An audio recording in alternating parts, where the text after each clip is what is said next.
people, welcome back to the 58th episode of the Backpacking Psychonaut. In today's episode, I'm going to treat you as you are me when I was younger, about 3 years ago, and I'm going to teach you through the steps that I would take now to overcome social anxiety and to start bettering yourself. So, for those that don't know, which you probably do if you listen to the podcast, I used to suffer with extreme social anxiety to the point where I couldn't go out and approach people. I couldn't even speak to my grandparents. I was so socially reclused where I would just avert from any social situation. I used to get the physiological effects of the increased heart rate, the brain fog, the sweaty palms. Like, I wouldn't know what to do myself. I'd have all this like nervous energy, and it was really tough. It got to the point where I wanted to kill myself.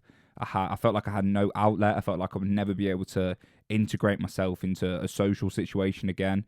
And I always used to have this chattering mind and this idea of I'm weird, I'm strange, no one likes me, I'm not going to fit in. And it was constant. It was a constant bombardment of self-negative talk, social phobia. It was really hard to live with.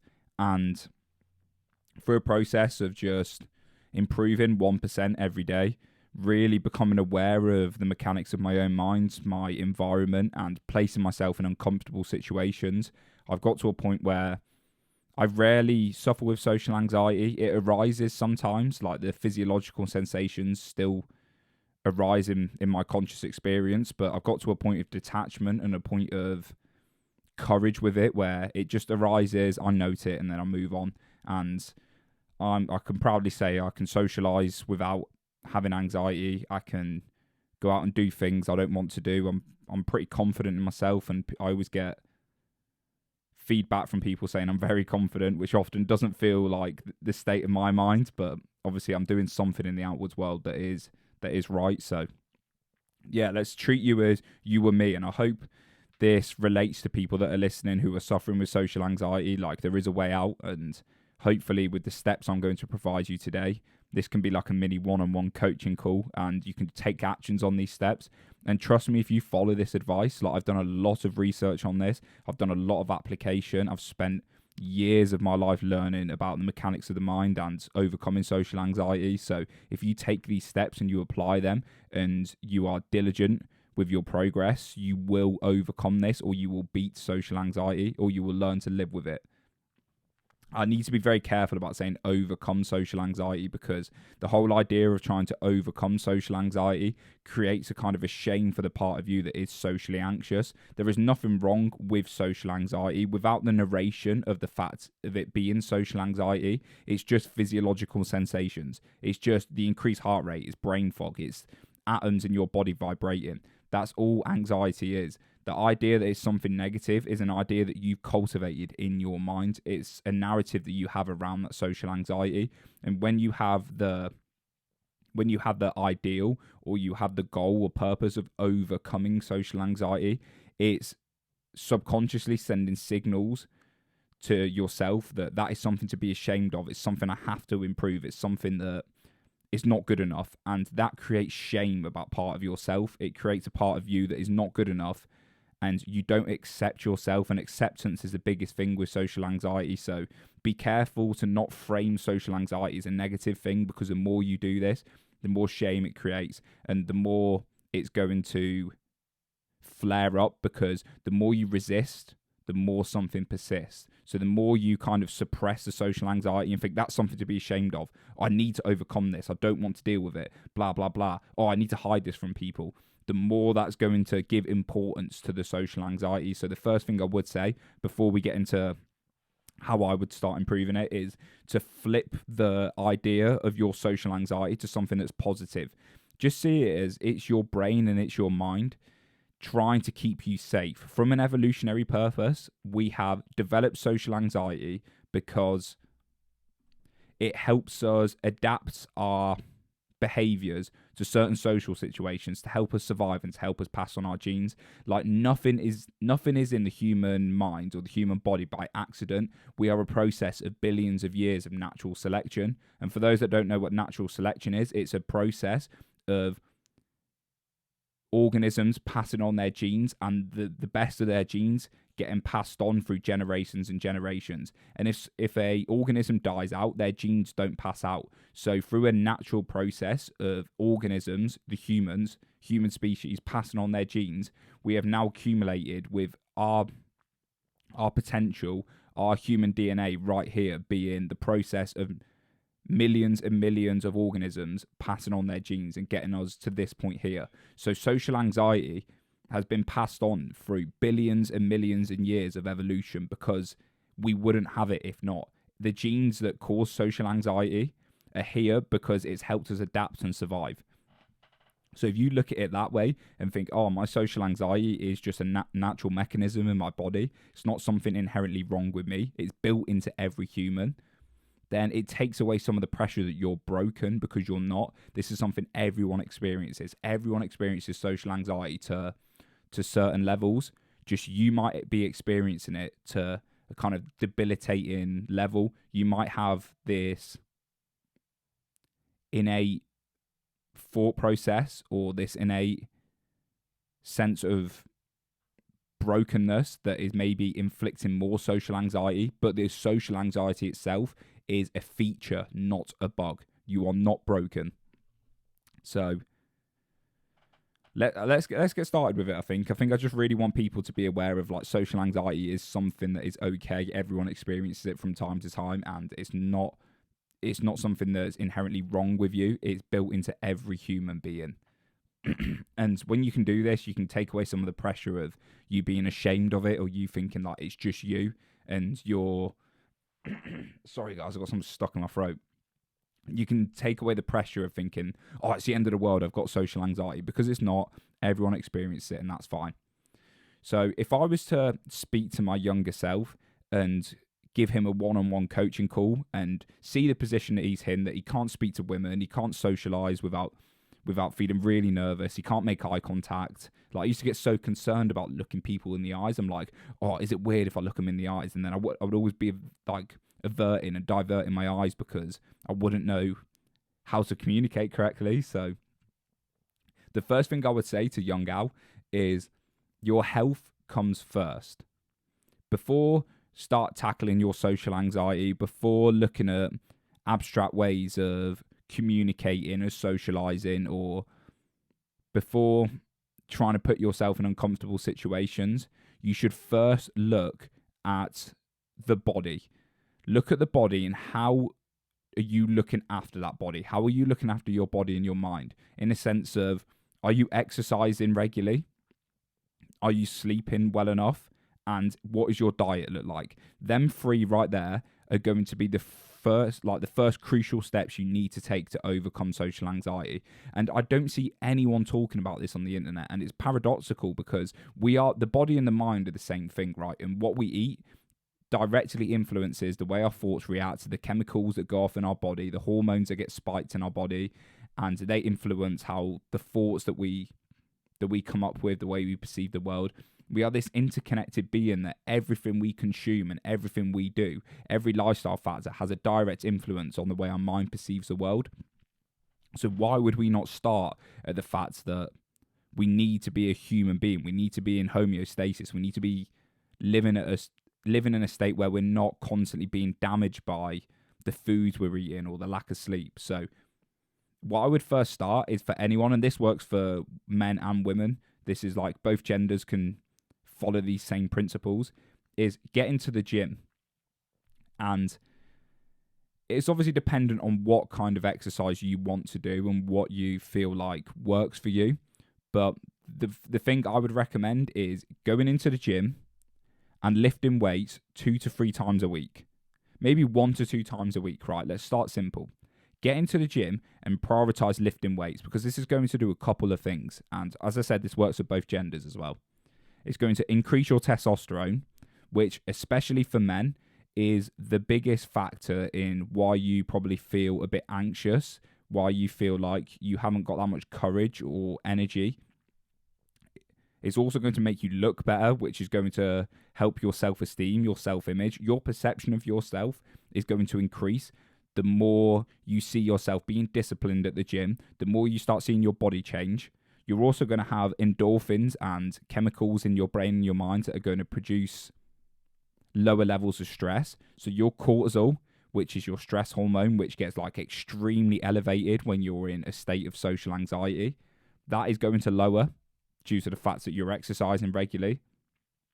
You're going to have higher levels of serotonin, which your serotonin is kind of another hormone, or it's a molecule that helps you feel happy and helps you feel motivated. So your serotonin is going to increase, your dopamine levels are going to get reset and balanced. So it's really going to help you exercising. And through exercising, you can kind of work out these little demons. You can go to the gym, you can lift some heavy weights, and you can take away some of that anxious energy, that built up stress that you've got in your body, and you can throw it into something outside of yourself instead of keeping it all in your body and your mind and suppressing it deeper into the parts of your subconscious. You're throwing them out into the world. You're using that energy in a productive manner. So start working out. Start lifting weights two to three times a week and do some form of cardio, whether that be running, whether that be football, whether that be, I don't know, dancing, whatever you want to do. Get something where you feel more embodied and you're moving around, because that movement's really going to not only take away the stress that you're putting yourself under, constantly being socially anxious, it's going to allow you to get out of your own mind. I think the biggest benefit that I get from the gym and playing football and exercising is I'm not always stuck in my head when I'm exercising. When I've got 35 kg dumbbells above my head and I'm shoulder pressing, or I'm doing a dumbbell press, I'm not thinking, oh, what's that person over there thinking about me? Oh, I wonder if this person hates me, or I wonder if I'm coming across weird. I'm just focused and cultivated on the idea of lifting these weights correctly, keeping the correct form, engaging the correct muscles. It's the same when I'm playing football. I'm just moving around, I'm flowing, I'm knocking the ball around. I'm not stuck in my own head. So it allows you some time to get out of your own head, and you can stop reinforcing the negative thoughts that are constantly arising. I think a lot of times we're stuck in these mental narratives that we're telling ourselves all the time, and we're constantly reinforcing them. And when you can do exercise, it gets you out of these mental narratives, and it stops the habit of your mind attaching to all these negative thoughts. So not just all the physiological effects that you're going to get from exercising, as I said before, the modulation of serotonin, dopamine, cortisol balancing out, all of these good things that come from exercise. Also, just getting out your own head is going to be so important. Next is, I want you to look at your diet. And this is something that I'd have to go a lot deeper into on a one-on-one basis with a client. There's no way I can give some standard information for eat like this and it's going to cure your anxiety, because that just doesn't exist. We are all bio-individual. We all have our own bio needs. Our body is so your molecular structure and the structure of your DNA is unique to you. There has never been a you before, and there'll never be a you after. Is that particles and DNA and chemicals that make up you has never existed, and it will never exist again. So we all have individual needs that need to be met. We're not all the same. It's not just a carbon copy print and copy and paste of humans. We're all individuals. So with diet, it could be that you can handle dairy fine, whereas I can't handle dairy. Or you could deal with high carbohydrates, but I don't deal as well with high carbohydrates. So there's a lot of manipulation and a lot of trying things out. But why I say diet is so important is because if you've got food intolerances, or you have an unbalanced gut biome, which your gut biome is microorganisms in your gut that are made up of bacteria and viruses, and they influence the way you think and feel. They influence your nervous system, how your nervous system responds to adaptations. It influences the communication with the brain. It influences the way you adapt to responses in your body.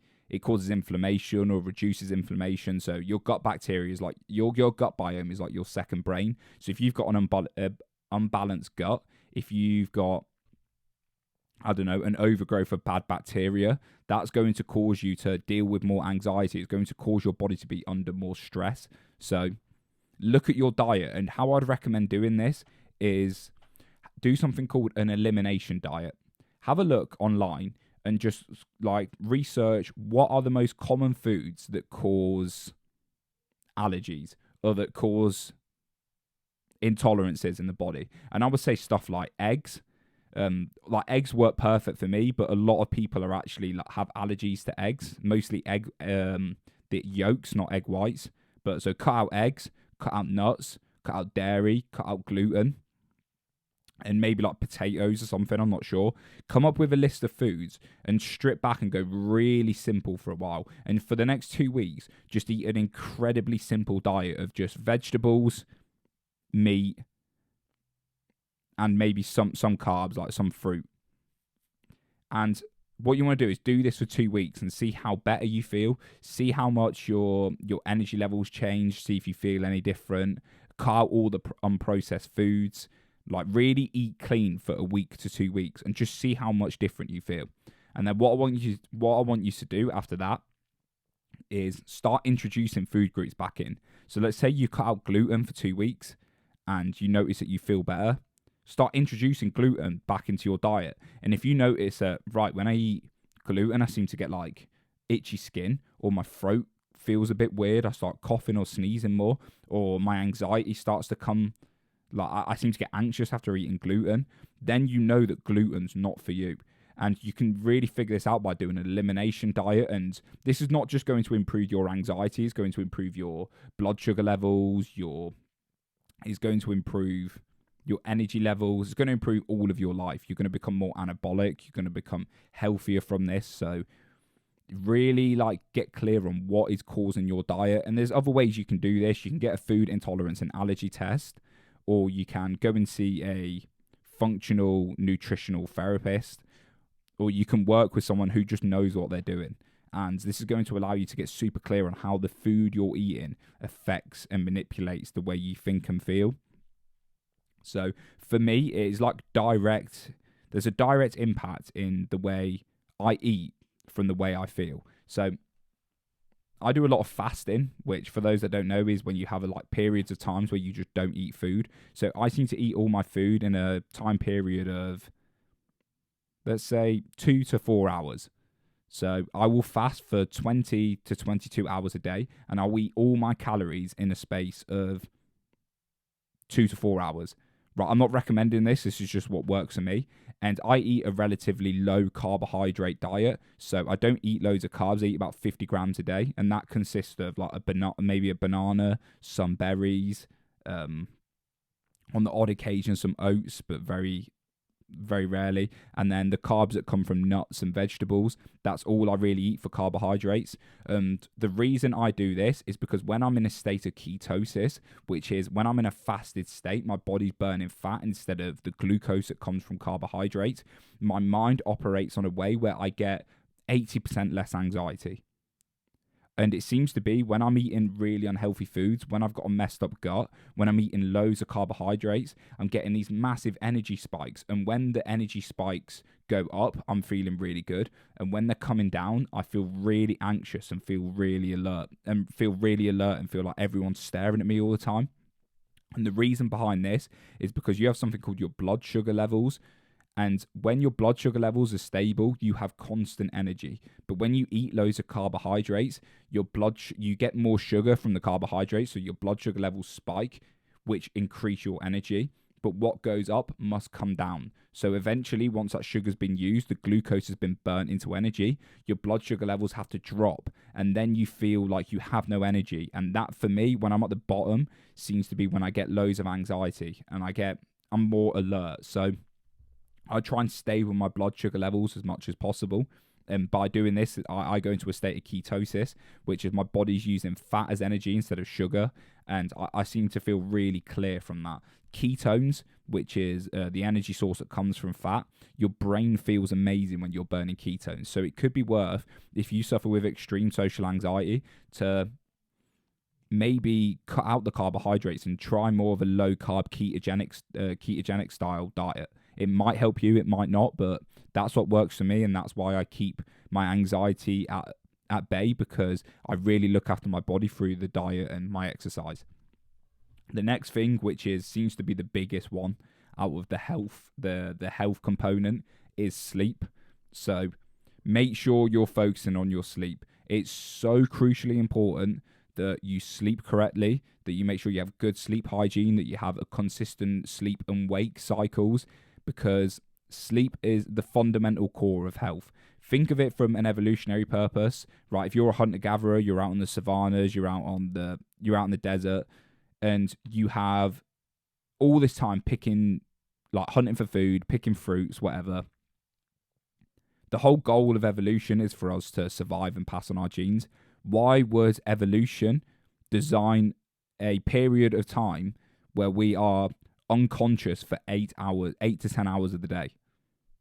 Because in that time, we are completely vulnerable. We can be killed. We're not aware of our surroundings. We're not foraging for food. We're not socializing and improving our status as a human. All we're doing is sleeping. We're just unconscious on the floor. So that shows how important sleep is. If evolution has designed in a period of time where we're asleep, where we're unconscious for 8 hours for our body to rest and recover, then it shows me that it is essential to the human organism.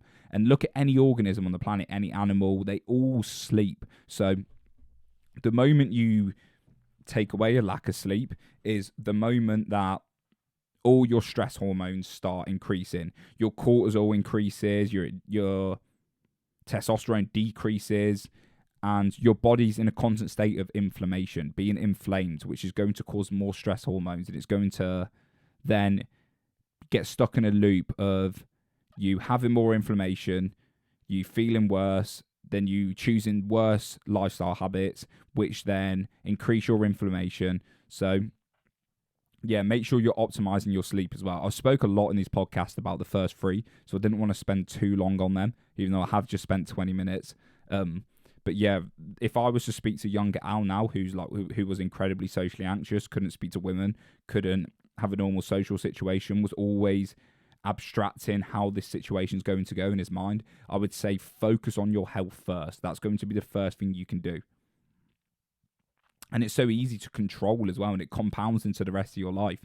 The moment you start working on your health, you start becoming healthier, you start going to the gym, you start building up the self-esteem of someone that can look after their self, and that compounds. Every time you go to the gym, every time you eat that healthy food, every time you choose not to give in to the instant gratification, that then builds your self-esteem up, and you start becoming better at making harder choices. It might be easier for you to go out and push past the barriers of fear and go and speak to that person that you're scared of speaking to.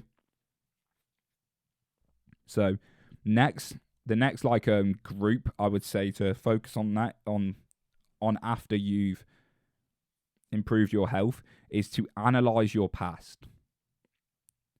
And what I mean by this is I want you to get a journal out, or I want you to spend some time where you can be a bit more introspective, and I want you to really analyze, why do you think you have social anxiety? Where do you think this social anxiety comes from? What situations elicit a response in your body that is one of the physiological effects of social anxiety? Is there a situation that you had today, yesterday, the day before? Did that situation cause you to have social anxiety? Was it a person? Was it an environment? Was it a certain situation? Look at your life and list out the times where you get social anxiety. And then what I want you to do is I want you to question why these situations give you social anxiety. Why is it when you speak to that person from school, you get social anxiety? Why is the thought of speaking to that girl that you find attractive giving you social anxiety? And then you'll come up with an answer. You'll ask yourself these questions. You will analyze these scenarios that are causing your social anxiety, and you will get an answer from that. Let your mind just consciously splurge out its context onto a bit of paper, and then ask your mind, why does it think like that? Why? So it might be, I went to speak to this girl and I got anxious because I think she thinks I'm weird. And then ask, why do you think she thinks you're weird? And then keep asking yourself these questions. Keep getting deeper into the mental narratives that you've accumulated around these situations. And the deeper you can go, the more you can start understanding your perceptions of the world. Because we see the world through our own perceptions, right? Our perception shapes our reality. Every time we look at something, we have a mental narrative that helps us understand that person or that scenario. So if your perception is one of always causing yourself anxiety, you have mental narratives that are causing you to have social anxiety. And the only way you can understand and give yourself new mental narratives is by becoming aware of these narratives and then creating new ones, flipping your perspective on your scenario and reinforcing that positive perspective instead of the negative perspective. So a quick example of how I feel like I can't talk today. I've been a bit ill recently. I ate some chicken thighs like a couple of days ago, and they must have like gone off, and I've been like ill for the last like 3 days. So bear with me if I sound like a bit ill or if I keep stuttering. Just is what it is. So an example of how I would do this is, let's say I go speak to a pretty girl, and I get the feelings, the physiological effects of social anxiety, the heart rate, the brain fog. I don't know what to say. I'm like super aware of how I'm acting.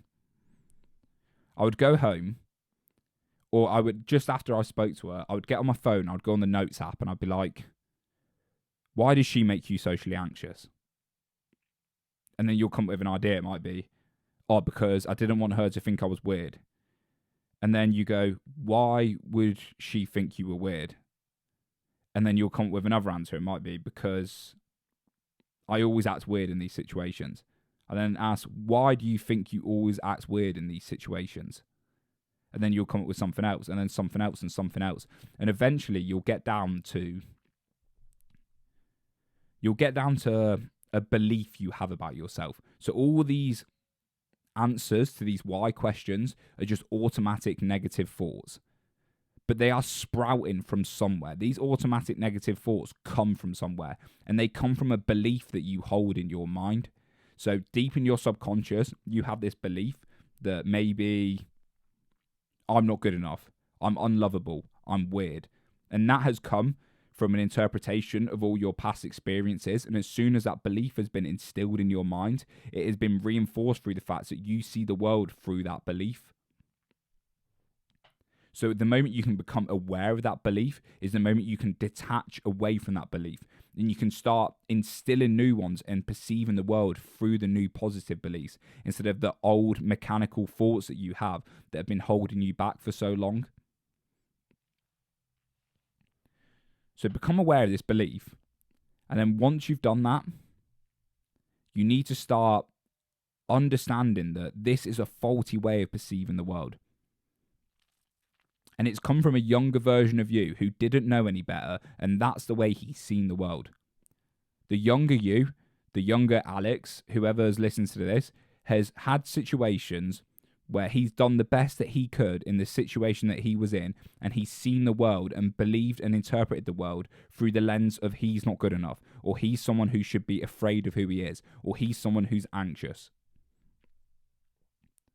And that belief now is running your life. You are running off faulty beliefs that have come from a younger version of yourself. A less wise, a more younger, a less knowledgeable version of you is controlling the way you perceive the world right now.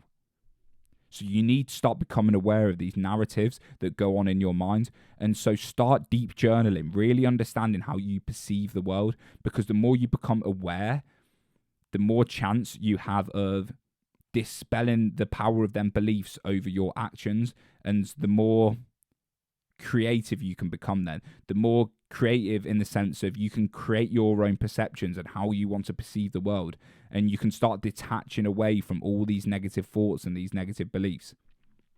And for those that don't know, this is the basis of cognitive behavioral therapy. It's about analyzing your thoughts, which then lead you to beliefs, and then changing them beliefs. And then once you change the beliefs, different thoughts will come into your mind, because thoughts arise from beliefs and perceptions. Also, when you're journaling, another thing I like to do is, because I think the cognitive behavioral therapy of the way of looking at the mind is amazing, and it really helps to analyze your own beliefs. But humans are very complex, and we are made of subcomponents of personalities, right? So this is the way the psychoanalytical theory sees the mind, where they see it's not just a mind and a subconscious. So it's not just our conscious mind and our subconscious mind. We are actually made of subcomponents of personalities. And what I mean by this is there's loads of different personalities playing out loads of different dramas in your mind. And this is how you can be so different on a day-to-day basis. How sometimes you can feel confident, how sometimes you can feel anxious, how sometimes you can feel hungry, how sometimes you can feel tired. Whichever version of you is needed comes to your conscious experience. So you're made up of all this like melting pot of personalities, right? And a way to journal is when you're talking about the anxious version of you, the conscious version of you, picture that as a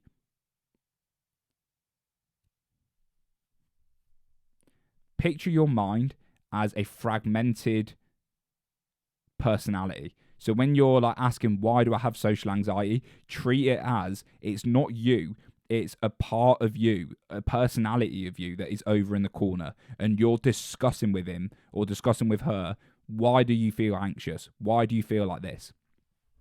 So for example, as I was saying before, when you go up to that pretty girl, you get social anxiety. And then you go to journal about it after. When you're asking questions, ask the questions as if you're interviewing someone or you're trying to find out why that person feels like this. And when you're answering, embody that subcomponent of a personality and allow it to answer like without any filter. And in this way, you're detaching yourself away from being this personality, from being this anxiety, this person that's anxious, and you're kind of watching it from a side and you're asking it questions and you're figuring out like, why do you feel like this? Why do you perceive the world in this way? Why do you keep eliciting a response of social anxiety?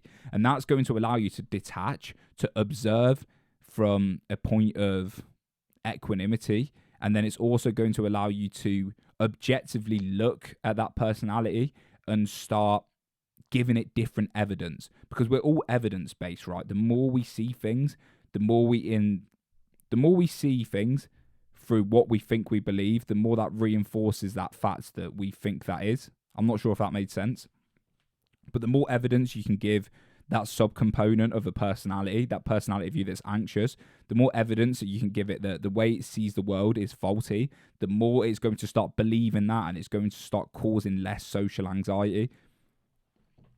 I really hope I explained that well, but remember that we're not just a conscious mind and a subconscious mind.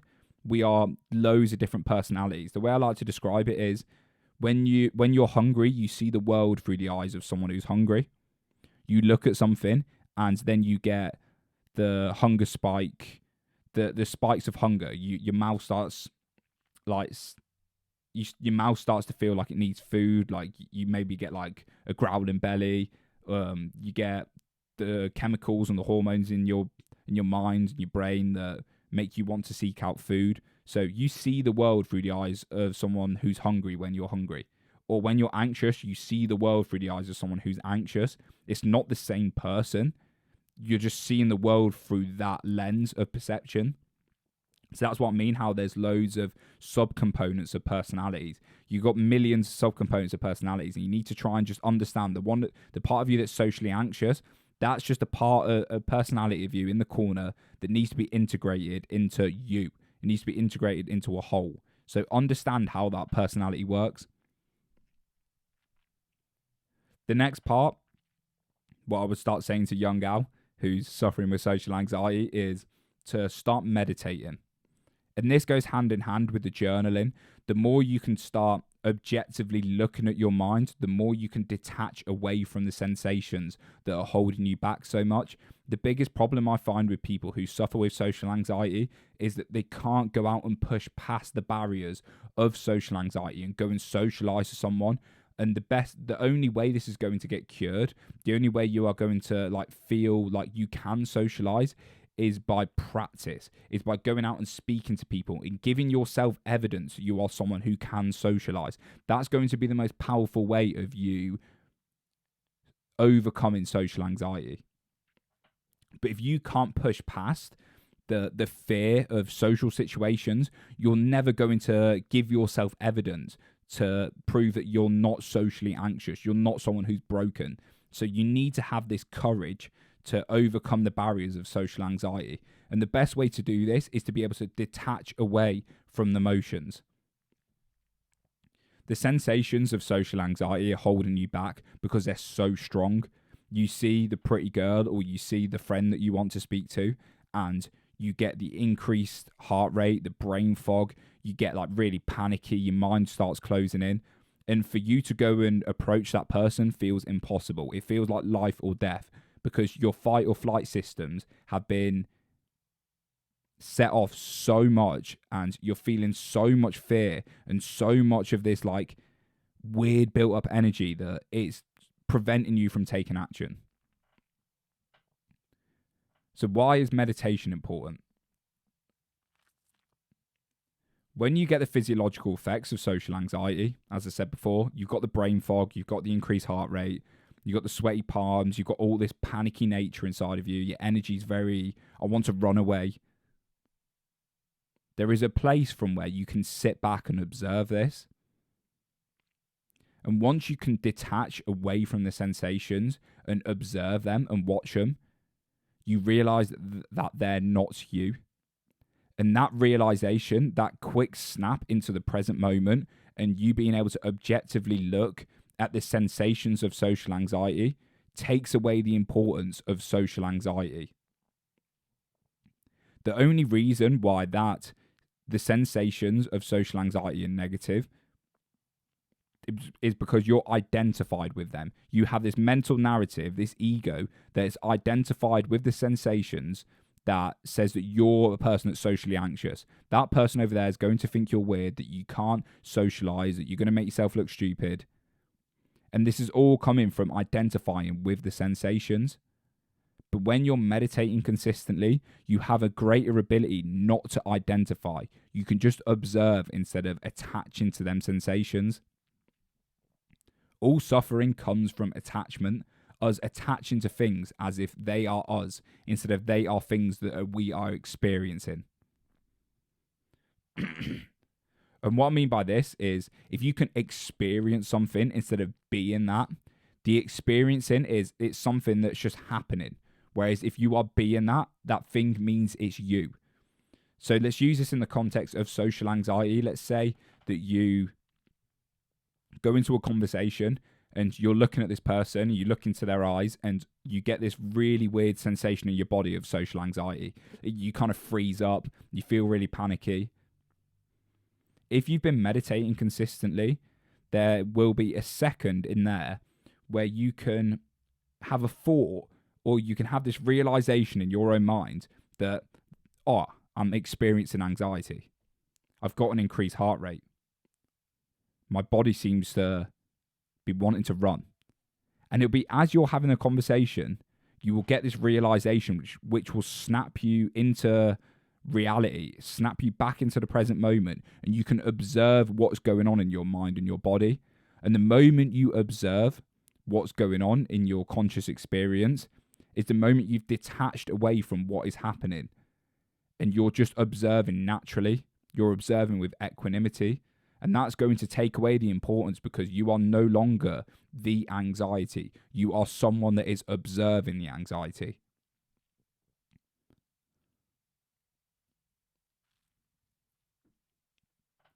And it's hard for me to describe how important that is. It might just sound, if you've never experienced this before, it might just sound like a bunch of woo-woo, hippie terminology. But when you can sit back and observe the sensations of anxiety, there is no mental narrative that anxiety is you. It's just something arising in your conscious experience. So you can socialize with someone, note that the fact that you have social anxiety, and just carry on socializing. It's not giving importance to the sensations that are arising in your conscious experience.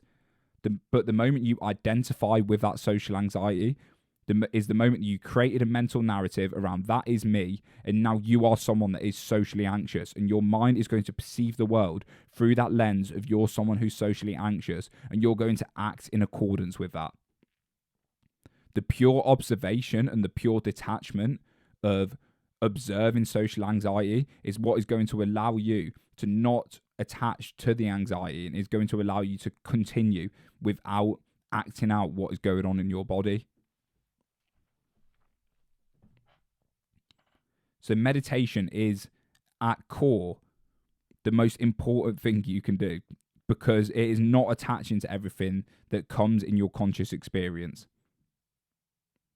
And for me, it gives me that extra courage to not give in to the fear of social anxiety. Like, I see a pretty girl there, and instead of getting all nervous and running away, and then reinforcing the fact that I'm someone who's socially anxious, I'm someone who runs away from social situations, because I've been meditating, I have this couple seconds gap where I feel the anxiety, I observe the mental narratives of I want to run away, I note that, realize it's not me, and I go and take action.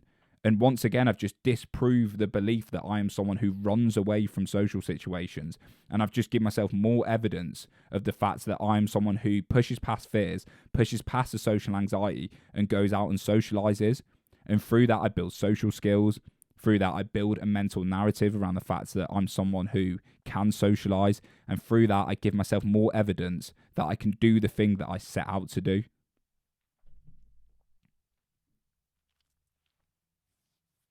Another big thing for meditation is it really does allow you to become aware of the constant stories and the narratives that are going on in your own mind.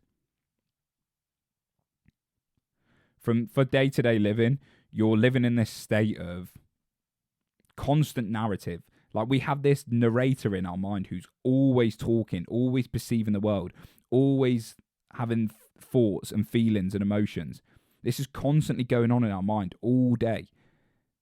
And if the context of your mind is extremely negative, and you're constantly attaching and you're constantly stuck in a perpetual state of thought, you're constantly perceiving the world through a negative lens, because you're always thinking negatively. But the more aware you become of the thoughts that are in your mind, the more you can break and dispel away from the fact that, why am I seeing the world through a negative way? Like, I'm not this negative. I don't need to see the world through that. Oh, my mind's being really negative again. And that snapping back into the present moment is what alleviates the spell of the perpetual state of distraction and attaching to thoughts. And them little moments, the more frequently they happen, the more you can reset yourself to baseline and give yourself a positive intention for the next couple of hours or the next couple of minutes, whenever you come back into your conscious awareness. So meditation is just about bringing you back into the present moment and ripping you away from the stories that you're telling yourself and looking objectively at what is actually happening. And if you could objectively detach away from your situation, like if you was to look at me right now, right? So you that's listening, let's say if you was to look at my life and there's things I'm struggling with, like I'm eating a bit too much junk food, or maybe I've got maybe there's a girl I fancy and I haven't gone and spoke to her yet. What would you tell me to do? If it's someone that's not you, what advice would you give to them? It would be, oh, it's cool, just like slowly cut out the junk foods, like eat more protein so you feel a bit more satiated, so you don't always feel the need to go and like eat the junk food. The pretty girl, maybe just go and speak to her like it's not that serious. Now put your mind in mine, and your situation is now mine.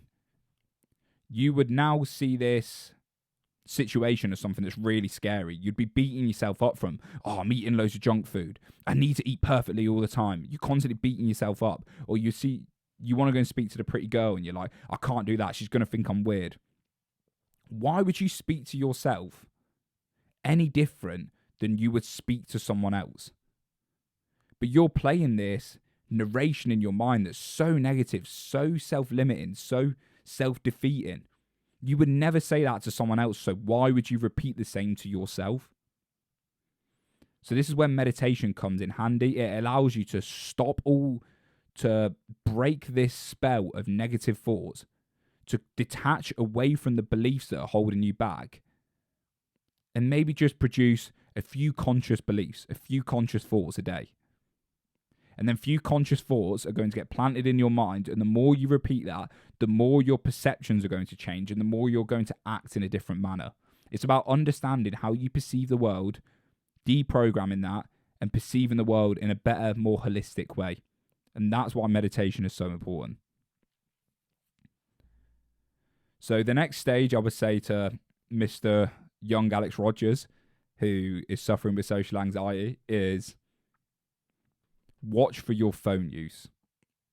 I know in these podcasts, I'm starting to get a bit worried that I'm just repeating the same things over and over again. So if you're a listener, like, please give me a message and say, like, I want to start listening to something different. I've got this big barrier I can't be asked getting guests on for some reason. I don't know why. I love these conversations where it's just me talking and me elaborating on my own thoughts and the way I perceive the world. I think I become more intelligent from it. I think I understand the way I perceive the world more. I just enjoy talking to a camera, just me. I do enjoy having guests on, but I don't enjoy the process of messaging people and finding all the guests. Maybe that's something I need to push past, but yeah, let me know, people, if you're getting a bit bored of the conversations I'm having, because I'm starting to become acutely aware of the fact that I'm repeating the same things over and over again. But that might be good. Repetition is often the best way to improve. And if I can keep repeating the same things in a different context to people, then you're going to relate in different ways. And that knowledge and that wisdom that comes from me repeating the same things is going to set in your mind. And then you're going to perceive the world in a different way. So maybe it's doing a good thing, or maybe I'm just thinking about it too much. But the next step I want to talk about is social media, or your phone in general. So kind of on a parallel sidetrack to meditation and awareness is your inability to get away from your phone. Unfortunately, we live in a society where it's distraction at all costs. Because we live in a capitalist society, everything's about making money. It's all about, like, how can I make money out of this person? And we have these supercomputers in our pocket, i.e. our phones, that have been designed to take our attention away from us. And where we place our attention is the result of our life. Our attention dictates our life. So we've got these phones that are constantly taking our attention away and feeding them into apps and platforms that are being designed to make us feel a certain way, so we spend more time on them platforms. And the way it makes us feel is negatively. It's one of comparison. It's one of negativity. It's one of self-limiting beliefs, because the more negative thoughts we have and the more anxious we become, the more we look for distractions. So the more we feel like the phone and the apps that are on there are alleviating us away from our feelings of anxiety.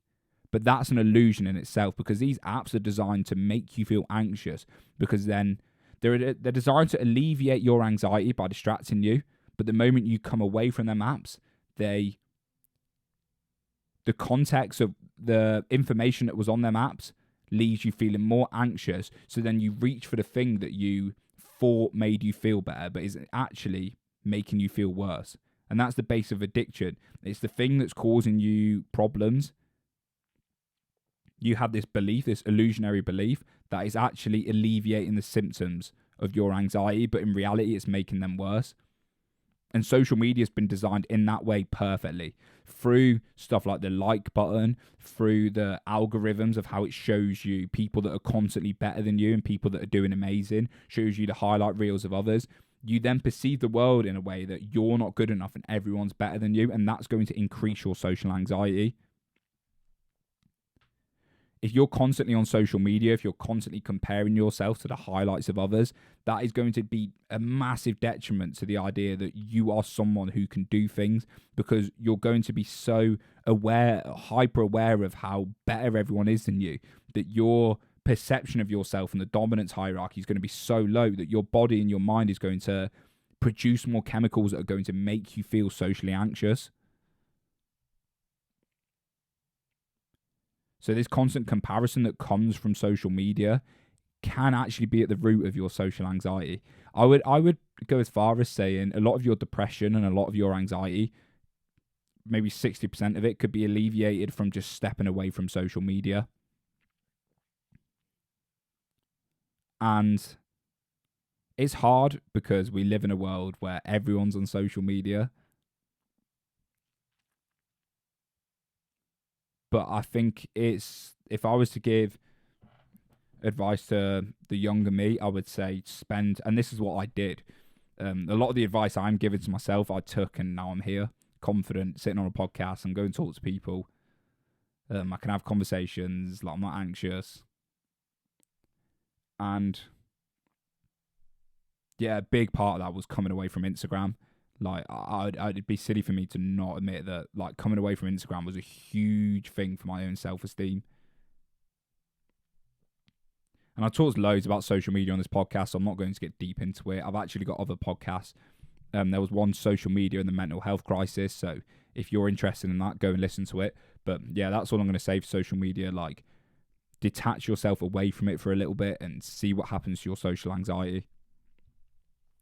The last bit is really applicable, which is like, go and expose yourself to the situations that make you anxious. If you've followed each one of these steps, you're feeling better, you're feeling healthy, you've analysed your past, you've become aware of your fears, you've become aware of the situations that make you anxious, the people that make you anxious. You've now meditated a little bit, you've started to build a bit more awareness, you've maybe come off social media. Now it's time for you to expose yourself to these situations. And realistically, you could cut out the rest of the advice and just do this, and I'm sure you'd be fine. But I just want to set you up for the best chance to actually go and achieve the exposure therapy that you're looking for. And with the steps that I've set out before, if you follow them, then it's going to be easier to do this.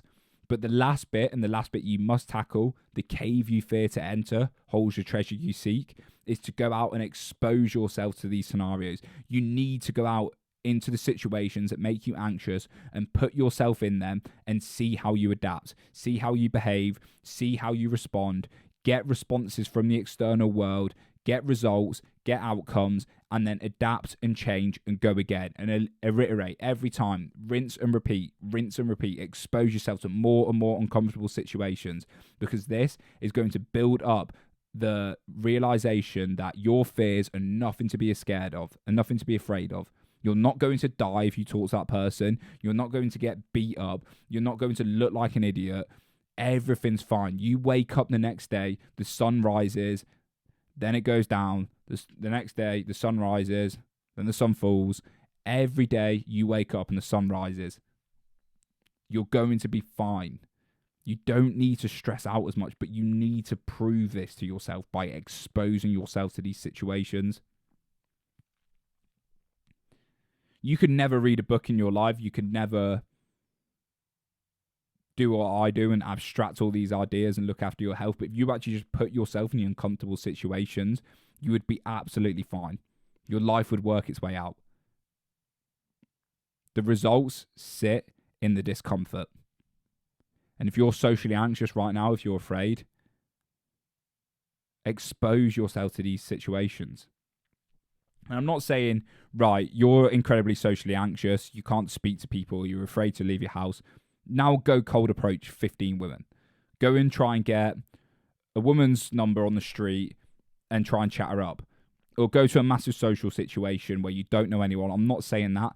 Slowly expose yourself to situations. Maybe start as small as, there's a cashier in front of me and I'll go to look her in the eyes and say hello. Because I know how hard that can be. People get, like, I used to get anxious about saying hello to a cashier. I'd be like, oh, how am I going to say hello? What about if my voice cracks? What do I do with my hands? Or do I look at her in the eyes? So go to the cashier and just be like, hiya, how are you? And then you can say that. Or you can just look them in the eyes and go, hello. And then the next day you can go, hello, how are you? And then the day after that you can go, hello, how are you? And then they'll repeat something and go, oh, you having a nice day? Has work been busy? And this small talk is not you being weird. It's you making conversation. That is natural for humans to make conversation. I used to think that I had to think of the perfect thing to say. I need to come up with this idea to make them laugh or to come across with this perfect thing to say. No, just have a conversation. Just ask them about their day. Literally just talk. And you'll be fine. You'll figure it out. And if the conversation goes awkward, that's fine. You've had an awkward conversation, but at least you've pushed past the barriers of that fear. And that fear is going to be less because you've already done it before. It comes from repetitions and practice and having the dance of conversation, getting used to the awkward conversations, getting used to the fact that I don't know what to say, what do I do now? The more you get used to that, the more you build up the repetitions, the more you realise that this is not something to be afraid of. It's something that you learn and adapt and get better at.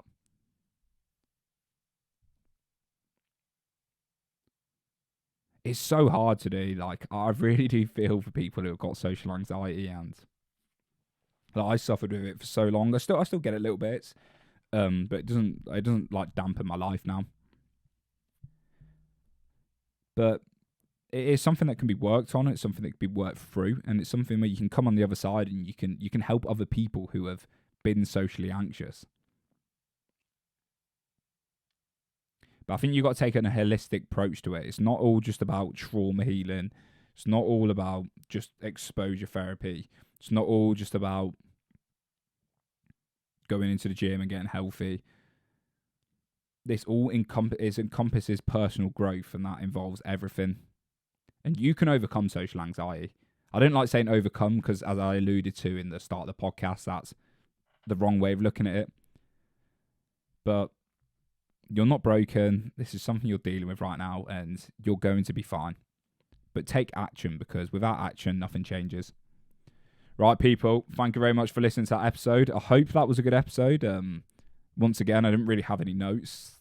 I love them ones I don't have any notes.